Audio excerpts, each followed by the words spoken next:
الحمد لله الأكرم الذي خلق الإنسان وكرم وعلمه من البيان ما لم يعلم فسبحان الذي لا يحصاها امتنانه باللسان ولا بالقلم ونشهد أن لا إله إلا الله وحده لا شريك له ونشهد أن سيدنا وسندنا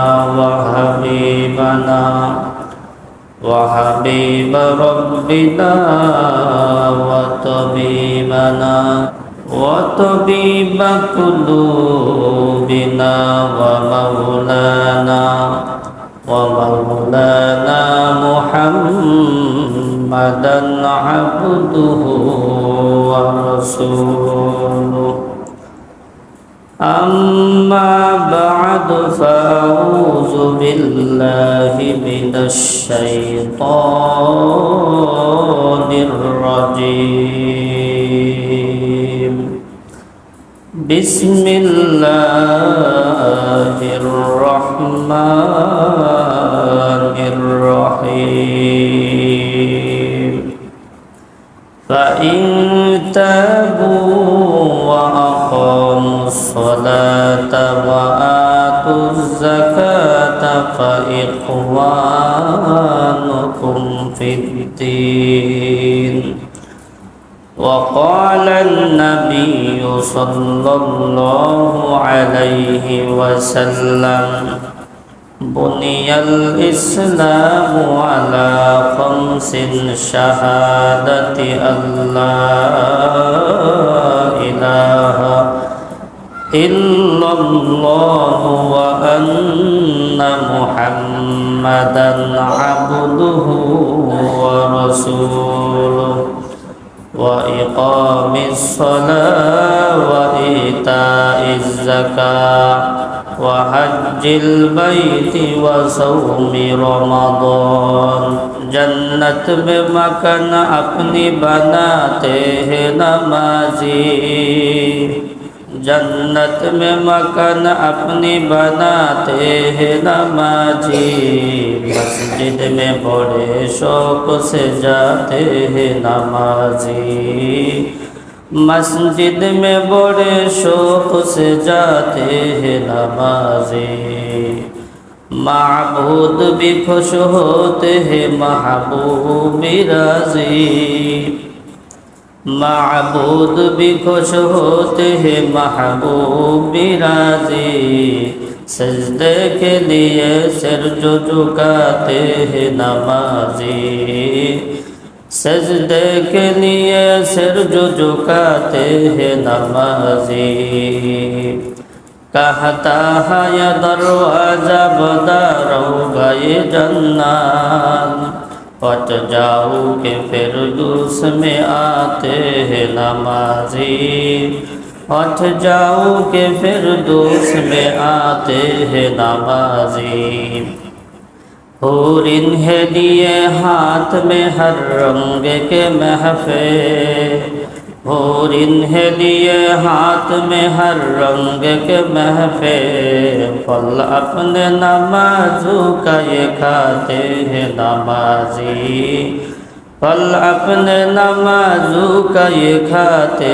हैं नमाजी फजर जोहर असर को मगरिब को इशा को फजर जोहर असर को मगरिब को इशा को अल्लाह के दरबार में चाहते हैं नमाजी अल्लाह के दरबार में चाहते हैं नमाजी আল্লাহ তাআলার একত্ববাদ এবং তার রাসূলের প্রতি আন্তরিক বিশ্বাস এবং মৌখিক সাক্ষ্য প্রদান করা ইসলামের মূল রুকন।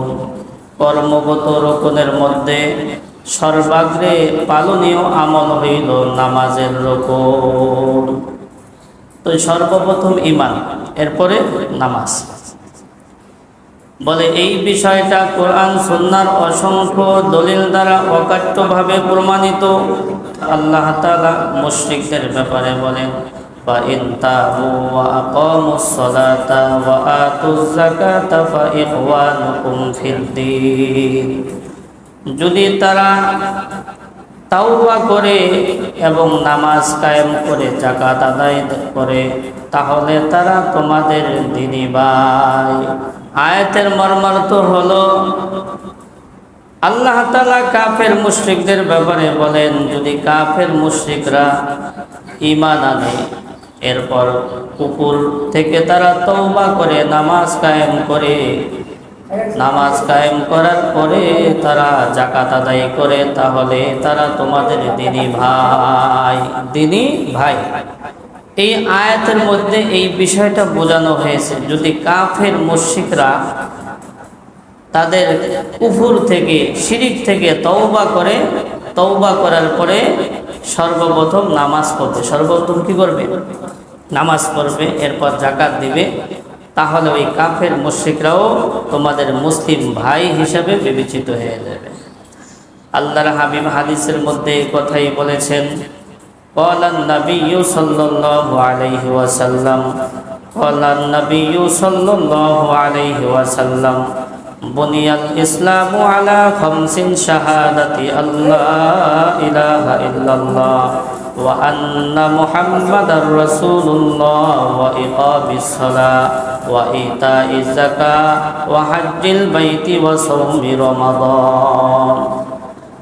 আল্লাহর হাবিব হাদিসের মধ্যে বলেছেন, ইসলামের ভিত্তি 5টি স্তম্ভের উপর প্রতিষ্ঠিত, আর তা হলো এই সাক্ষ্য দেওয়া যে আল্লাহ তাআলা ছাড়া ইবাদতের উপযুক্ত আর কোনো ইলাহ নাই, এবং মুহাম্মদ সাল্লাল্লাহু আলাইহি ওয়াসাল্লাম আল্লাহ তাআলার রাসূল।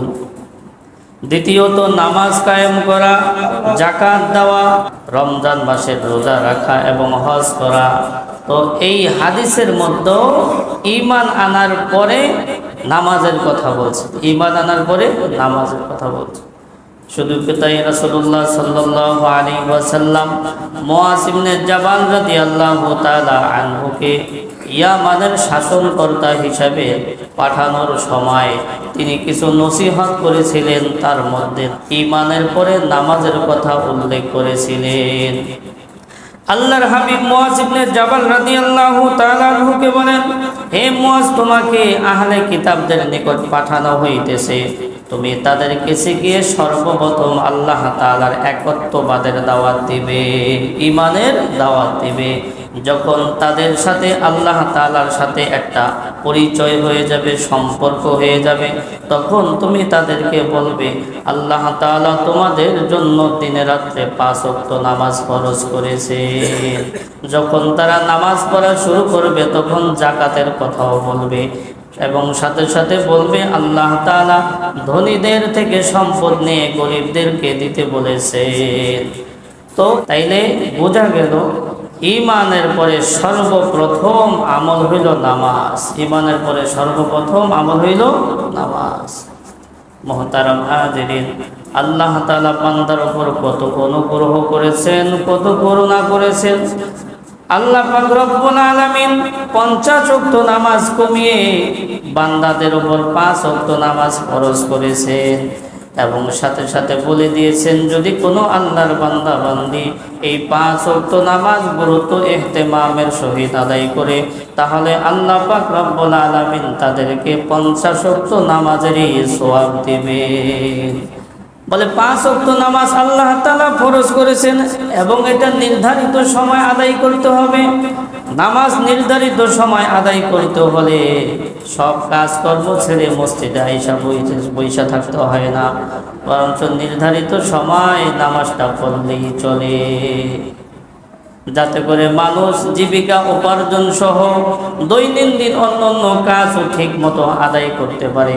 আল্লাহর হাবিব এই কথাটাই এক হাদিসের মধ্যে বলেছেন, ক্বালান নাবিয়্যু সাল্লাল্লাহু আলাইহি ওয়াসাল্লাম, ক্বালান নাবিয়্যু সাল্লাল্লাহু আলাইহি ওয়াসাল্লাম, ফাসুম্মা আফতির ওয়া সাল্লি ওয়া নাম ফাইন্না লিজাসাদিকা আলাইকা হাক্কান ওয়া ইন্না লিজাওজিকা আলাইকা হাক্কান ওয়া ইন্না লিজাওরিকা আলাইকা হাক্কান। আল্লাহর হাবিব বলেন, তোমরা মাঝে মাঝে রোজা রাখবে, আবার ভাঙবে, নফল রোজা মাঝে মাঝে রোজা রাখবে, আবার রোজা ভাঙবে। রাতের কিছু অংশ নামাজ পড়বে, আবার ঘুমাবে।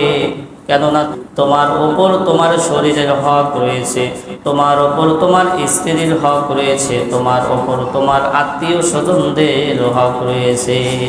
তাইলে নামাজ সব সময় পড়তে হয় না। নামাজ কি সব সময় পড়তে হয় না। নির্ধারিত সময় 5 ওয়াক্ত নামাজ পড়লেই কি চলে, নির্ধারিত সময় 5 ওয়াক্ত নামাজ পড়লেই চলে। মুহতারাম হাজিরিন, কালিমার পরে ইসলামের স্তম্ভের মধ্যে থেকে সবচেয়ে গুরুত্বপূর্ণ স্তম্ভ হলো নামাজের আমল। বলে নামাজের অবস্থান শরিয়াতে মানুষের মাথার অবস্থানের ন্যায়। সহজ বোঝেন, একজন মানুষের মাথা শরীরের যেই স্থানে, ঠিক শরিয়াতের নামাজটা হইল সেই স্থানে। মাথা ছাড়া যেমন মানুষের জীবন থাকে না, নামাজ ছাড়া মানুষের দিন থাকে না, দিন থাকে না। নামাজ পড়ে না কিসের দিন? নামাজ নাই, রোজা নাই, কিসের দিন? মাথা ছাড়া মানুষের জীবন থাকে না। বলে শরিয়াতে নামাজ ছাড়া দিন থাকে না, নামাজ ছাড়া দিন থাকে না। আল্লাহর হাবিব নামাজের কত গুরুত্ব দিয়েছেন, কত গুরুত্ব দিয়েছেন। ইন্তেকালের পূর্বে একটা শব্দ এত বারবার তিনি বলেছেন, হাদিসের মধ্যে আসছে। আল্লাহর হাবিব এই শব্দটা এত বারবার উল্লেখ করেছেন যে বলতে বলতে মুখে ফেনা উঠে গিয়েছিল। আল্লাহর হাবিব বলেছিলেন, আসসালাতু ওয়া মা মালাকাত আইমানুকুম। আল্লাহর হাবিব এই শব্দটা এত বারবার বলেছেন যে মুখে ফেনা উঠায় ফেলেছেন। সেটা হলো, তোমরা নামাজ এবং তোমাদের অধীনস্থ লোকদের ব্যাপারে যত্নবান হও। আলী রাদিয়াল্লাহু তাআলা আনহু বলেন, আল্লাহর হাবিবের এই বাক্যটা হলোই সর্বশেষ বাক্য। এরপর আর কোনো কথা তিনি বলেন নাই, এরপর আর কোনো কথা বলেন নাই। এখানে দুইটা বিষয় বলেছেন, একটা হলো নামাজের প্রতি যত্নবান হইতে বলেছেন, আর একটা হইল অধীনস্থ লোকদের ব্যাপারে যত্নবান হইতে বলেছেন। নামাজ দ্বারা উদ্দেশ্য হলো আল্লাহর হক, সুতরাং তোমরা আল্লাহর হকের ব্যাপারে যত্নবান হও। আর অধীনস্থ লোকদের দ্বারা উদ্দেশ্য হইল বান্দার হক, সুতরাং তোমরা বান্দার হকের ব্যাপারেও যত্নবান হও। এই দুইটা বিষয় বলেছেন। খলিফাতুল মুসলিমিন হযরতে ওমর ফারুক রাদিয়াল্লাহু তাআলা আনহুর শাসন আমলে, তার খেলাফতকালে তিনি প্রতিটা অঞ্চলের দায়িত্বশীলদের নিকট এই মর্মে চিঠি লিখে পাঠাতেন যে, ইন্না আহাম্মা আমরিকুম ইনদি as-সালাতু ফামান হাফিজাহা ওয়া হাফাযা আলাইহা হাফিজা দীনাহু ওয়া মান ইয়াদআফাহু লিমা সিওয়াহু আযয়াহু। হযরত ওমর রাদিয়াল্লাহু তাআলা আনহু প্রতিটা অঞ্চলের দায়িত্বশীলদের নিকট এই মর্মে চিঠি লিখে পাঠাইতেন যে, আমার নিকট তোমাদের সবচাইতে গুরুত্বপূর্ণ বিষয় হলো নামাজের বিষয়। সুতরাং যেই ব্যক্তি নামাজের হেফাজত করলো, সে দিনের অন্যান্য বিষয়েরও হেফাজত করলো। যেই ব্যক্তি নামাজের ক্ষেত্রে অবহেলা করলো, সে দিনের অন্যান্য বিষয়ের ক্ষেত্রে অবহেলা করলো। হযরত ওমর রাদিয়াল্লাহু তাআলা আনহুর ইন্তেকালের পূর্বে তিনি নামাজের কত গুরুত্ব দিয়েছিলেন। হযরত ওমর রাদিয়াল্লাহু তাআলা আনহু ফজরের নামাজ পড়ানোর জন্য মসজিদে গিয়েছিলেন। যখন প্রথম রাকাত পড়লেন, দ্বিতীয় রাকাতের সূরা ফাতিহা শেষ করতে পারেন নাই। এমন সময় আবু লুলু নামক একজন ইহুদি তাকে আঘাত করেছিল, শরীরের বিভিন্ন স্থানে আঘাত করেছিল। বলে এরপর ওই ইহুদি পালানোর জন্য বের হইতেছিল, সাহাবীরা আটকায়া ধরলে সাহাবীদেরকে আক্রমণ করেন। এক পর্যায়ে 13 জন সাহাবীকে তিনি আক্রান্ত করেন, 7 জন সাথে সাথে শহীদ হয়ে যায়। হযরত ওমর রাদিয়াল্লাহু তাআলা নামাজ পড়াইতে পারলেন না। তিনি আব্দুর রহমান ইবনে আউফকে নামাজের দায়িত্ব দিলেন। বাসায় চলে আসলেন। আব্দুর রহমান ইবনে আউফ রাদিয়াল্লাহু তাআলা নামাজ শেষ করলেন। যখন একটু ফর্সা হইল, ওমর রাদিয়াল্লাহু তাআলা আনহু বলতেছেন, আসল্লান নাস, মানুষেরা কি নামাজ পড়েছে? নিজের জীবন যায় যায়, নিজের জীবন যায় যায়। বলে আঘাতটা এমন হয়েছিল যে মুখ দিয়ে খাবার দিলে ওই জখম দিয়ে বের হয়ে যেত, জখম দিয়ে বের হয়ে যেত। এমন অবস্থায় তিনি বলেছিলেন, আসল্লান নাস, মানুষেরা কি নামাজ পড়েছে, মানুষেরা কি নামাজ পড়েছে? তাকে হ্যাঁ সূচক উত্তর দেওয়া হইল, হ্যাঁ মানুষেরা নামাজ পড়েছে। হযরত ওমর রাদিয়াল্লাহু তাআলা আনহু রক্ত বের হইতেছে শরীর থেকে, তিনি জামাতে নামাজ পড়তে পারলেন না, মাজুর হয়ে গেলেন। একা একা বসে বসে তিনি নামাজ আদায় করলেন। তার ইন্তেকালের পূর্বে তখন তিনি বললেন, আমা ইন্নাহু লা হাজ্জা ফিল ইসলামি লা আহাদিন তারাকাস সালাত। তোমরা জেনে রাখো ওই ব্যক্তির ইসলামে কোনো অংশ নাই, ওই ব্যক্তির ইসলামের কোনো অংশ নাই যে ব্যক্তি নামাজ ছেড়ে দেয়, যে ব্যক্তি নামাজ ছেড়ে দেয়। ইন্তেকালের পূর্বে শব্দটা বলেছেন, আমা ইন্নাহু লা হাজ্জা ফিল ইসলামি লি আহাদিন তারাকাস সালাতা। ওই ব্যক্তির ইসলামে কোনো অংশ নাই যে ব্যক্তি নামাজ ছেড়ে দেয়। তো নামাজ তারা এতটা গুরুত্ব দিয়ে পড়েছিলেন, এতটা গুরুত্ব দিয়ে পড়েছিলেন। নামাজের গুরুত্ব এত, আমরা নামাজ কিভাবে পড়ি? আমাদের কাছে নামাজের গুরুত্বটা কতটুকু, কতটুকু আছে আমাদের কাছে নামাজের গুরুত্বটা? মুহতারাম হাজিরিন, বলতেছিলাম ঈমানের পরে সবচেয়ে গুরুত্বপূর্ণ স্তম্ভ হলো নামাজের স্তম্ভ। 5টা রকমের মধ্য থেকে কি দ্বিতীয় পর্যায় হলো নামাজের রকম। দ্বিতীয় পর্যায় হলো কি নামাজের রকম। নবী আলাইহিস সালাতু ওয়াস সালামের যুগে এবং সাহাবায়ে কেরামের যুগে তারা কিভাবে নামাজ পড়তেন? বলে ওই সময়ের অবস্থাটা এমন ছিল, মুসলমান সকলেই নামাজ পড়তো, মুসলমান কেউ নামাজ ছাড়া থাকতো না। এমনকি মুনাফিকরাও নামাজ পড়তো, শুধুমাত্র যারা সুস্পষ্ট কাফের তারা নামাজ পড়তো না। মুনাফিকরা এই ভয়ে নামাজ পড়তো যে আমাদের ব্যাপারে মুনাফিকের আয়াত নাজিল হয়ে যায় কিনা, আমরা নামাজ না পড়লে আমাদেরকে বিধর্মী মনে করবে, এই জন্য নামাজ পড়তো। এখানে একটা বোঝার বিষয় হলো ওই যুগ আর এই যুগের মধ্যে পার্থক্যটা কতটুকু। ওই যুগে মুসলমান সকলেই নামাজ পড়তো, মানে একটা বিষয় ছিল মুসলমান মানেই নামাজ পড়বে, মুসলমান আবার নামাজ না পড়ে থাকবে কিভাবে? মুসলমান মানেই নামাজ পড়বে। আর আমরা এমন একটা যুগে বসবাস করি, শুধু হুজুররা কিছু মুরব্বীরা নামাজ পড়ি আর বাকিরা নামাজ পড়ি না। তাগো নামাজ রোজা লাগে না, তাগো নামাজ রোজা লাগে না। তো ওই যুগ আর এই যুগের মধ্যে পার্থক্য। আল্লাহর হাবিবের যুগে সকল মুসলমান নামাজ পড়তো, তাও জামাতের সাথে নামাজ পড়তো, তাও জামাতের সাথে নামাজ পড়তো। একজনও বাকি থাকতো না, একজনও বাকি থাকতো না। তাদের চিন্তা ধারণা এমন ছিল, মুসলমান আবার নামাজ না পড়ে থাকে কিভাবে? মুসলমান হইলেই তো নামাজ পড়তে হবে, মুসলমান হইলেই তো নামাজ পড়তে হবে। তো আমরা অনেক পিছিয়ে আছি। শুধু কি তাই? তাবিঈন, তাবিঈন, খায়রুল কুরুনি সুম্মাল্লাযীনা ইয়ালুনাহুম সুম্মাল্লাযীনা ইয়ালুনাহুম, এই 3 যুগ, নবীর যুগ, তাবিঈনদের যুগ, তাবিঈনদের যুগ, একই ধারাবাহিকভাবে চলেছিল। সকলেই নামাজ পড়ত।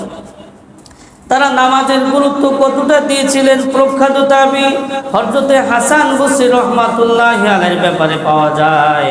হযরত হাসান বসরি রাহমাতুল্লাহি আলাইহি যখন ওযু করতেন তখন তার চেহারাটা বিবর্ণ হয়ে যাইত। মানুষেরা কারণ জিজ্ঞাসা করলে হাসান বসরি রাহমাতুল্লাহি আলাইহি বলতেন, কিছুক্ষণ পরে আমি পরাক্রমশালী মালিকের কুদরতি কদমে সিজদা দেব, এই ভয়ে আমার চেহারা বিবর্ণ হয়ে যাইতেছে। তিনি সুন্দর করে ওযু করতেন। ওযু করার পরে মসজিদের দরজার সামনে দাঁড়ায়া আকাশের দিকে তিনি তাকায়া এই বাক্যগুলো পড়তেন, ইলাহি আব্দুকা বিবাবিকা, ইলাহি আব্দুকা বিবাবিকা, ইয়া মুহসিনু কদ আতাকাল মুসিউ, কদ আমারতাল মুসিআ মিন্না আইয়াতাজাওয়াজা আনিল মুসিই, ফাআনতাল মুহসিনু ওয়া আনাল মুসিউ, ফাতাজাওয়াজ আন কবিহি মা ইনদি বিজামিলি মা ইনদাকা ইয়া কারীমু, ইলাহি আব্দুকা বিবাবিকা, হে আল্লাহ তোমার বান্দা তোমার দরবারে উপস্থিত। ইয়া মুহসিনু কদ আতাকাল মুসিউ, হে দয়াময় আল্লাহ গুনাহগার বান্দা তোমার সামনে উপস্থিত হয়ে গেছে। কদ আমারতাল মুহসিনা, মিন্না আইয়াতাজাওয়াজা আনিল মুসি, আপনি আদেশ করেছেন সৎ লোকদেরকে, সৎ লোকেরা যাতে করে অসৎ লোকদেরকে মাফ করে দেয়। ফা আনতাল মুহসিনু ওয়া আনাল মুসিউ, সুতরাং আমি হলাম অসৎ, আপনি হলেন সৎ। ফাতাজাওয়াজ আন কবিহি মা ইনদি বিজামিলি মা ইনদাকা ইয়া কারীমু, হে আল্লাহ আপনার মহত্বের বদৌলতে আমার গুনাহগুলোকে আপনি মাফ করে দেন। এরপর তিনি মসজিদে ঢুকতেন, সুন্দরভাবে নামাজ আদায় করতেন। ইসাম রহমাতুল্লাহ আলাইহি হাতেম বলখি সম্পর্কে বলেন, হাতেম বলখিকে জিজ্ঞাসা করা হইল, হে হাতেম বলখি আপনি কিভাবে নামাজ আদায় করেন? হাতেম বলখি রহমাতুল্লাহ আলাইহি বলেন, আমি সুন্দর করে ওযু করি, এরপর আমি মসজিদে প্রবেশ করি, যখন আমি নামাজে দাঁড়াই তখন আমি এই চিন্তা ভাবনা করি, আমার সামনে হলো বাইতুল্লাহ, আমার পা পুলসিরাতের উপর, আমার ডান দিকে জান্নাত, বাম দিকে দোজখ, আমার মাথার উপর আজরাইল, এবং এটাই হলো আমার জীবনের শেষ নামাজ। এটা মনে করে আমি নামাজ পড়ি, সাথে সাথে তারতিলের সাথে তেলাওয়াত করি এবং অর্থ বুঝে বুঝে তেলাওয়াত করি। ইসাম রহমাতুল্লাহ আলাইহি হাতেম বলখিকে জিজ্ঞাসা করলো, এভাবে আপনি কত বছর যাবত নামাজ পড়তেছেন? হাতেম বলখি রহমাতুল্লাহ আলাইহি বলেন, আমি 30 বছর যাবত এইভাবে নামাজ পড়তেছি। কিভাবে নামাজ পড়লেন? সামনে বাইতুল্লাহ, সামনে কি বাইতুল্লাহ, পা হলো পুলসিরাতের উপর, ডান দিকে জান্নাত, বাম দিকে দোজখ, মাথার উপর আজরাইল। তাইলে এই নামাজটা কত সুন্দর নামাজ হবে, কত সুন্দর নামাজ হবে, এবং জীবনের শেষ নামাজ মনে করে নামাজ পড়তেছি। তো আমরা প্রতিটা আমল যদি নিজের জীবনের শেষ মনে করে করি, ওই আমলটা অনেক সুন্দর হবে, ওই আমলটা অনেক সুন্দর হবে, ইখলাসের সহিত হবে। তার ব্যাপারে পাওয়া যায়, হাতেম বলখির একবার জামাত ছুটে গেল, জামাত ছুটে যাওয়ার কারণে তিনি অনেক দুঃখ প্রকাশ করলেন, সাথে সাথে তার কিছু সহযোগীও দুঃখ প্রকাশ করল।